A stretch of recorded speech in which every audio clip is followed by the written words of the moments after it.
Selamat pagi pemirsa semua. Berjumpa lagi di TVR 09. Di episode kali ini, kita akan bahas lebih mendalam hal-hal seru dan menarik yang ada di perpustakaan DPR. Penasaran? Makanya tetap stay tune di TVR Parlemen ya. Pemirsa, kalau boleh tahu nih, ada yang suka kesulitan nggak sih untuk nyari buku yang ada di perpustakaan yang banyak itu? Kalau masih ada yang suka kesulitan untuk cari koleksi buku di perpustakaan, yuk kita kenalan sama sistem klasifikasi DDC. DDC atau Dewey Decimal Classification merupakan bagan klasifikasi sistem hierarki yang menganut prinsip desimal untuk membagi semua bidang ilmu pengetahuan. Sistem DDC diciptakan oleh Melville Dewey pada tahun 1876 untuk mempermudah pengguna perpustakaan agar dapat mencari atau menemukan informasi yang mereka cari. DDC kemudian menjadi sistem klasifikasi yang paling banyak digunakan di dunia. Lebih dari 130 negara di dunia menggunakan DDC untuk mengatur dan menyediakan akses ke lokasi perpustakaan mereka, termasuk perpustakaan DPR RI. Oh ya, sistem klasifikasi kita mengikuti Dewey Decimal Classification, ya. Artinya DDC itu lumrah ya di perpustakaan di seluruh dunia. Ada dua sistem, DDC dan UDC. Nah, yang kita pakai yang DDC itu. Jadi itu pengkelasan buku berdasarkan subjek ilmuannya ya, mulai dari kelas 00 sampai 900. Jadi mulai kelas umum, kemudian ada kelas agama dan seterusnya, sosial,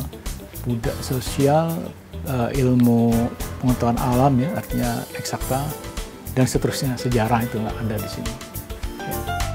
Karena telah menerapkan DDC sebagai sistem klasifikasinya, maka jika pemirsa berkunjung ke perpustakaan DPR, mencari buku ataupun koleksi perpustakaan lainnya bisa menjadi lebih mudah. Ya, sistem penelusurannya ini artinya pelayanan ya, kita terbuka. Jadi pengunjung, pemustaka itu bisa langsung datang ke rak mereka, memilih buku yang mereka inginkan ya. Walaupun kita sediakan juga katalog komputernya, jadi mereka telusur juga di komputer ya, database katalog kita. Kemudian mereka bisa cari langsung di di rak bukunya gitu. Pada era digital saat ini, perpustakaan dan pustakawan juga dituntut untuk bertransformasi dalam menyediakan layanan berbasis internet dan mengurangi penggunaan kertas atau paperless.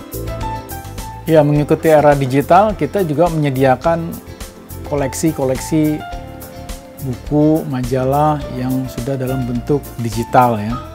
Jadi, mengikuti perkembangan, buku-buku itu bisa langsung diakses dan dibaca via gadget ya, HP, komputer dan sebagainya. Tuh, variatif banget kan koleksinya? Kurang modern apa coba perpustakaan yang dimiliki oleh DPR RI ini?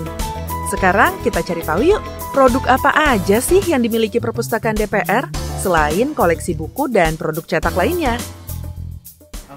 Jadi produk perpustakaan DPR itu tidak hanya berupa layanan langsung ya.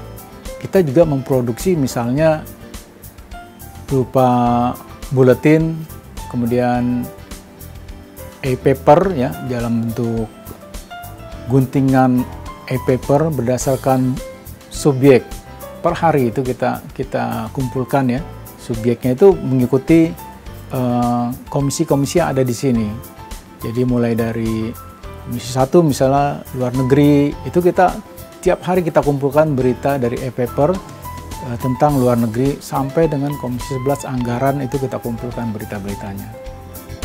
Dari jawaban yang dipaparkan oleh Bapak Widya Calit, kita jadi tahu ya kalau peran perpustakaan itu sentral banget dalam membantu tugas kedewanan di DPR. For your information nih, perpustakaan DPR juga sering mengadakan kegiatan-kegiatan untuk meningkatkan literasi masyarakat loh. Apa saja sih kegiatannya? Oh ya, perpustakaan DPR melaksanakan beberapa kegiatan yang sifatnya bisa merupakan diseminasi informasi, bisa juga merupakan literasi ya. Jadi semacam promosi juga, promosi literasi, diseminasi informasi itu caranya dengan bikin antara lain kegiatan seminar, webinar ya, juga diskusi buku. Karena pelayanan dan seluruh aspek penyelenggaraan telah memenuhi standar nasional, Perpustakaan DPR RI diganjar dengan akreditasi nilai A loh pemirsa. Patut kita acungi jempol nih. Oh ya, kebetulan Perpustakaan DPR sudah terakreditasi. Sebelumnya kita baru-baru ini kita baru dapat ya akreditasi nilai A ya dari perpustakaan dari Lembaga Akreditasi Perpustakaan Nasional gitu. Kalau pemirsa membayangkan perpustakaan itu membosankan, bau debu, dan juga kuno, berarti pemirsa kurang update. Kesan pertama yang dirasakan waktu pertama kali masuk ke Perpustakaan DPR RI itu, desainnya modern dan kekinian banget. Selain itu, koleksi bukunya juga update banget loh. Bikin betah deh berlama-lama baca buku di sini. Nah, untuk itu kita berusaha nih, mulai dari ruangannya kita buat senyaman mungkin. Kemudian desainnya juga kita buat kekinian gitu. Jadi tidak seperti bayangan orang tentang perpustakaan mungkin yang terlampau kaku gitu. Kita buat misalnya desain raknya itu melengkung. Kemudian kita buat banyak pojok-pojok untuk mereka bisa baca gitu. Dan kita usahakan buku-buku yang kita beli juga update gitu, mengikuti perkembangan ya. Buku-buku komputer itu kita beli, buku-buku politik pasti, buku-buku hukum juga kita beli. Kita usahakan itu, jadi dari segi ruangan, gedung kita buat sekekinian mungkin, dan koleksi pun kita buat seupdate mungkin nih, selengkap mungkin. Yuk pemirsa, jangan sampai kudet nih karena kurang wawasan dan jarang baca buku. Kalau ada waktu, sempatkan datang ke Perpustakaan DPR ya. Sekian dulu episode kali ini. Sampai jumpa di episode TVR 09 berikutnya.